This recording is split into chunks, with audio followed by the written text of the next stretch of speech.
If you are someone who moves all day with a lot of data on Excel, then these shortcut keys could save you a lot of time.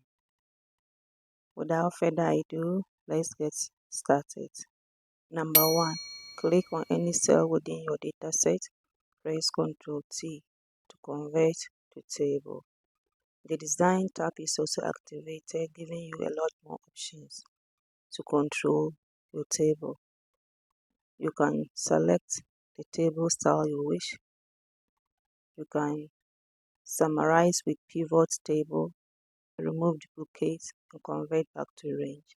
If for whatever reason you do not want the table, click on convert to range. The table design will be removed. Then to clear all formats, click clear, select format. This will convert your data back to its original form, but all formatting will also be removed. Number 2. As I'm scrolling down on my sheet, you can see that the headers for the data is also scrolling up. It's even missing. You can't find it again. To ensure that this topmost row is static while we are scrolling down on our workbook, press Ctrl W+F+R. This will freeze the topmost row. As you are scrolling down, you can see that now all your headers are still intact, and you can see what each column represents on your data set. To remove the static row, go to Freeze Panes, click on it and select on Freeze Panes. Number 3. To select a column, click on any cell within your desired column and press Ctrl space. This will select the column that you want. To add new columns, press Ctrl Shift+. This would add different new columns to your data set. To remove the columns, press Ctrl-. This would remove the columns. Number 4. To select a row, click on any cell within your desired row, press Shift space. This will select the row. To add new rows, press Ctrl Shift+. This would add new rows to your data set. To remove the new rows, press Ctrl-. To remove the new rows. Number 5. To select all your data set, press Ctrl A to select all the data set. Number 6. To get the down row of your data set, click on any cell within the data set. Press Ctrl down arrow. It will take you to the last row of your data set. To get up to the topmost row of your data set, press Ctrl up arrow.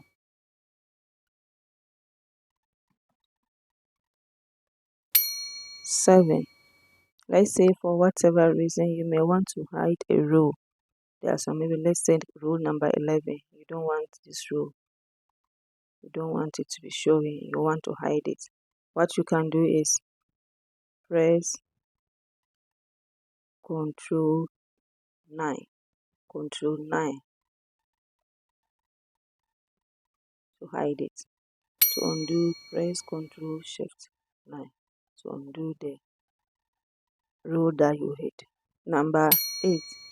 To hide a column, click on any cell within the desired column and press Ctrl 0.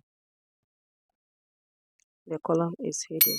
To undo, press Ctrl Z to remove it, to undo the hidden column. First, we had hidden yearly salary. Now it is back. Number 9. Press Ctrl 1 for formatting your data set. You can choose whatever category you want to choose here to format your data, the alignment, font, borders, fill, and protection. And you are done, you click OK. Number 10,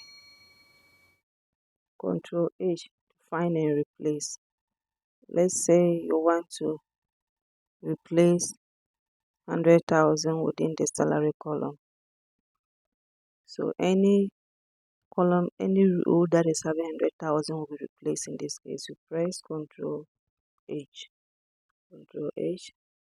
and find what do you want to find. Say it's 100,000,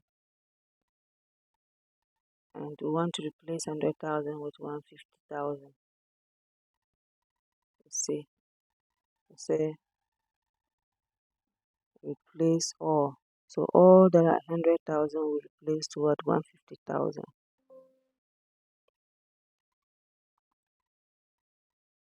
And close. You see, here was 100,000. Some of them to 100,000 have been replaced. That's Ctrl H. Number 11, press Ctrl G. This will bring up the pop-up reference form. If you want to go to any cell on your data set, type the cell name, the cell reference, the cell name. Type the cell name on the reference box. Let's say we want to go to B15. Press OK. See, the cursor has moved us to B15 on our data set. I press Shift F2. Then I can add any comments I want others to also see. As you can see, a comment has been added. This red arrow at the top right hand corner of this cell is to indicate that there is a comment on that particular cell. Number 13, Ctrl E. It is a shortcut key for flash fill. So let's see how we can use it to fill up the rest of these emails here. Let's start by first typing the first email. Smith, Evans.Smith 121 at techno.com. This is for demonstration purposes. It's not a website that I'm associated with. So to use the Ctrl E shortcut key, you press, after typing the first email, click on the second cell and press Ctrl E. See, all the other emails have been auto-filled on their respective rows. So that's it, guys. For now, I will create part 2. I'll create a part 2 of these shortcut keys. So stay tuned. Don't forget to subscribe. Let's talk later. Bye for now.